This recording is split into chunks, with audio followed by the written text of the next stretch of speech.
So Professor Sergei Guriev kindly came to our membership seminar and is giving a talk about the Russian economy and its current state, but also putting it into a longer run context. Yeah?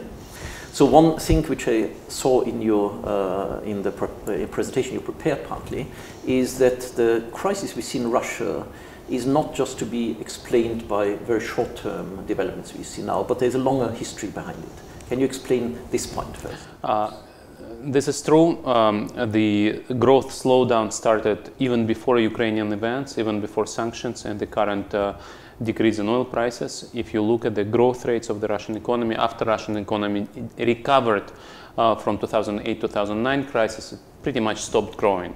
The slowdown started already when Mr. Putin came to power for the third or fourth time, depending how you count, in 2012. This slowdown started because Russian economy has exhausted its previous sources of growth, and the new sources of growth related to better investment climate, structural reforms, deregulation.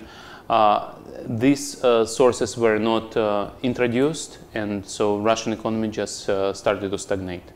And if you look at the dynamics of GDP, but also investment and capital flows, you see that the investment climate, which was promised to improve by Mr. Putin, has not improved, and investors voted with their feet. Mm-hmm.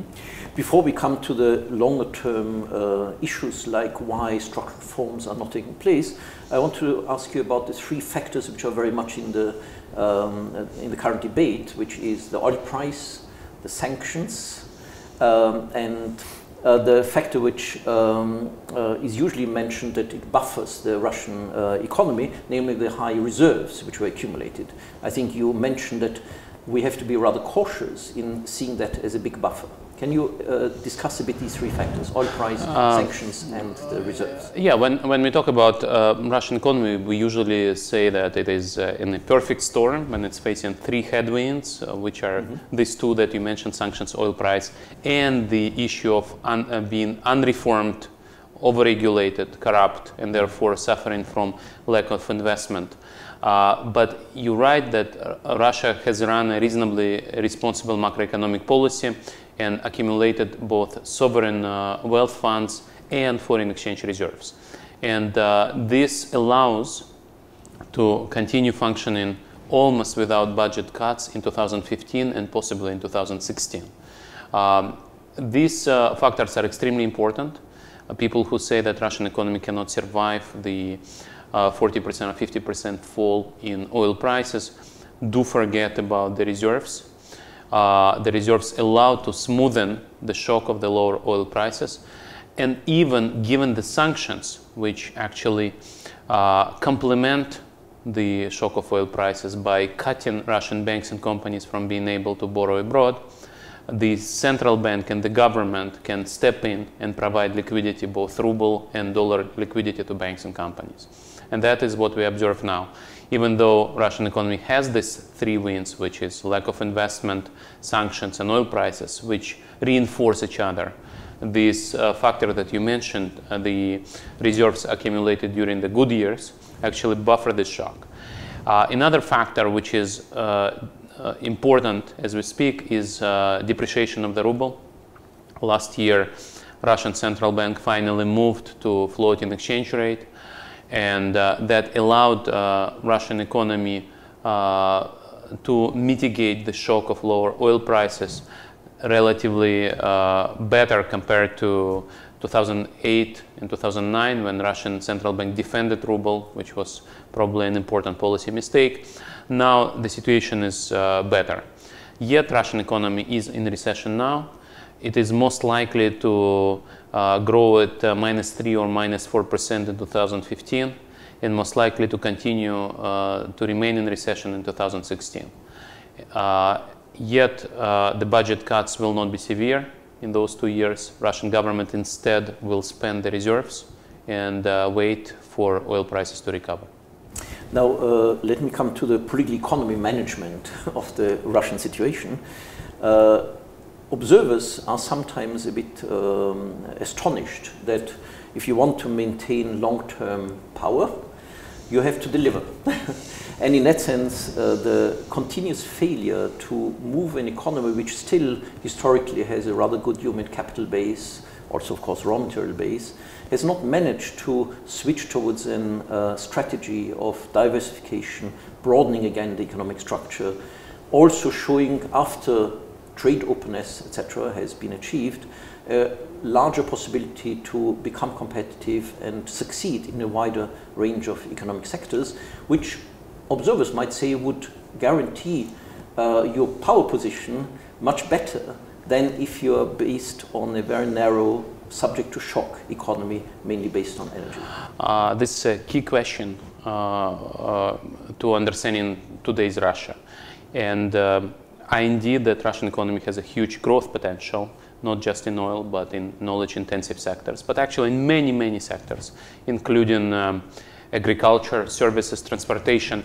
And this potential will be utilized, but not necessarily by this government. And the reason why this government has not been able to develop a strategy like this, it's not that this government doesn't know how to develop the strategy. Actually, the fact is that this government has prepared many programs and strategies. If implemented, these programs would deliver exactly what you said. However, the government also well understands that in order to achieve growth, in order to promote competitiveness of non-resource sector, you need to undertake reforms which will fight corruption, improve investment climate, create economic and political competition within the country, create independent and powerful middle class. All these things may actually undermine the probability of the current ruling elite to stay in power. And I think this is exactly where political economy comes into play. If you think about the situation where economic growth is good for everybody, so whatever the nature of your regime, you should benefit from having a bigger cake. You would have a piece of that cake. Why not like this situation? The answer is for the ruling elite, it is also important to hold on to power to get their piece. And they compare stagnation, but a sure hold on power, to economic growth, where there is a very high probability that they will actually lose power. On the other hand, we see now as a comparison China, where the ruling elite also wants to hold on to power, but it is extremely interested in a development process, in a diversified economy, and has found, we don't know whether in the long run, but has found some ways of also dealing with some degree of political stability with a rising middle class. Why is Russia not following that sort of pattern? That's a very good question, and as a scholar of non-democratic regimes, I'm actually puzzled by what's going on in China. But at the surface, I can give you an answer which can satisfy many observers, which is China is different from Russia because the ruling elite is rotating regularly. Starting in 1978, they've adopted the institution of replacing the elite every 10 years. And also they adopted the institution of making promotion contingent on economic achievement. And these meritocratic principles and this regular rotation principles creates incentives to develop the economy. In Russia, the very same elite is running the country for 15 years now, and it wants to continue to do it for many more years to come. There is no rotation. This regime is extremely personalistic, and it is a completely different nature of political incentives. Now, the puzzle, of course, is why China has managed not just to introduce, but to maintain this institution of rotation and meritocracy, and managed not to become something like today's Russia or other non-democratic regimes. This is a real puzzle, but once you accept this puzzle to be resolved by Chinese leaders, you see that many good things follow from this meritocracy and rotation. Well, you mentioned in your presentation that Russia went through a rather phenomenal growth process. So there was some degree of trickling down, and middle class has widened. And on top of that, of course, also the oligarchy or the ruling elites have rather differentiated interests, no? Because for an outside observer, there were quite a few of the ruling elite who benefited from contacts with the West and would lose out in terms of a continuation of very severe disruption and conflict situation with the West. How do you see this constellation of forces within the ruling elite, the evolving middle class, possibly the tensions between or the differences between urban population and other parts of the economy, or bigger urban population and smaller urban, evolving over time and bringing about change or solidifying the current situation?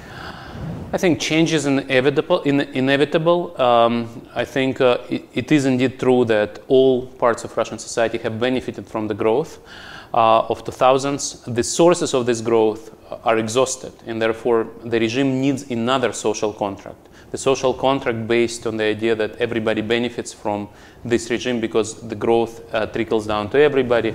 This social contract is gone because growth is gone. And I think we now should understand the regime in a different way. And this is the paper that we wrote together with Daniel Treisman about the modern non-repression based dictatorships, which are based on informational tools like propaganda and censorship. This is much more useful tool to understand today's Russia, not just Russia, but some other regimes around the world. But I think the idea of this regime is to convince all kinds of different public that this regime has no alternative for many reasons, and the regime uses different tools for approaching different kinds of population. For the general public, it uses propaganda and brainwashing, but then for the elite, for upper middle class or the oligarchs who benefit from the contacts with the West, the regime offers a deal of the choice between censorship and co-optation. And some people choose to join opposition and be censored or kicked out or prosecuted. Some people choose to be co-opted. But this is not an unstable regime. The regime is actually very powerful and very innovative in using money and information to stay in power. So we don't know how this regime will evolve. Regimes like this actually are reasonably recent phenomenon in modern history. If we just go back to 1970s or 80s, most non-democratic regimes would rely on violence, while regimes like today's Russia or Hungary or Turkey share this similarity that you don't need violence, you don't need mass repression if you can use money here, censorship here, and brainwashing there. And I think by historical standards, we still don't know how stable and long-lasting these regimes are going to be. On the other hand, there must have been a perception of a big shock with the oil price, how strongly the regime felt how vulnerable they are to basically the price of one commodity. Yeah?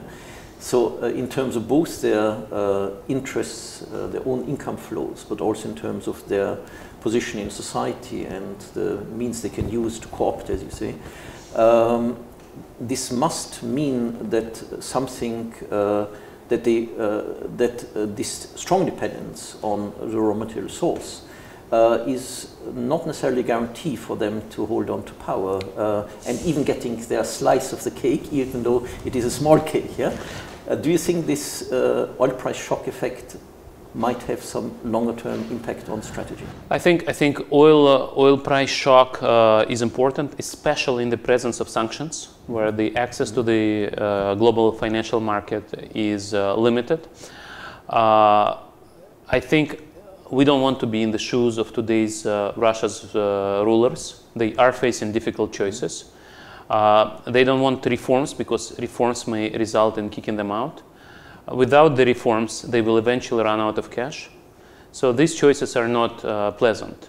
The decisions that they have made by now are very simple. They keep spending. The cuts are very limited.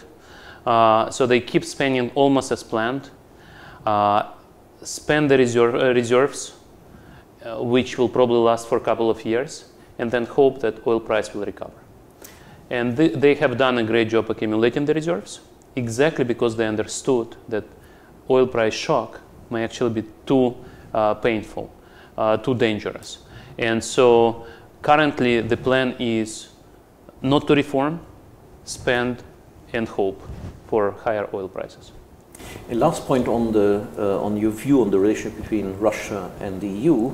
You know, there was insistence of renegotiating the trade agreement between Ukraine and Russia might be involved in the trilateral discussions about this trade. What do you think Russia's strategy will be in discussing? Will there be a constructive position of Russia in bringing that to some result which actually leads to a form of trade relationship which somehow stabilizes both between the EU and Russia, but of course also in terms of trade relations between Ukraine, Russia, and Ukraine, the EU? I think it is very hard to predict Russian foreign policy and foreign economic policy for that matter as well. We've seen a lot of surprises in the recent couple of years. It is in the objective interest of today's Russian regime to make sure that Ukrainian government and Ukrainian economy does not succeed. If Ukrainian reformers manage to build a prosperous economy and clean and transparent government, that will send a very clear signal to Russian public that that can be done in a country which is very similar to Russia, and therefore will undermine the key foundation of official propaganda, which is this regime may be bad, but any alternative could only be worse. In that sense, we've seen, and we should not be surprised, that the regime has done a lot to undermine today's efforts to reform in Ukraine. However, of course, it is in Russia's economic interest to make sure that trade continues, and which one of these two forces will prevail, we don't know. But I guess this is something that we will have to see. In principle, Russia depends on trade with Ukraine. Russia depends on Ukrainian market, much less so than Ukraine depends on Russia. But still, it is an important market for Russia, and Russia should be interested in being constructive in this trilateral conversation. Thank you very much, Sergei. It was Thank a you very very much, interesting Michael. Input, and we look forward to your talk. Thank you very much, Michael.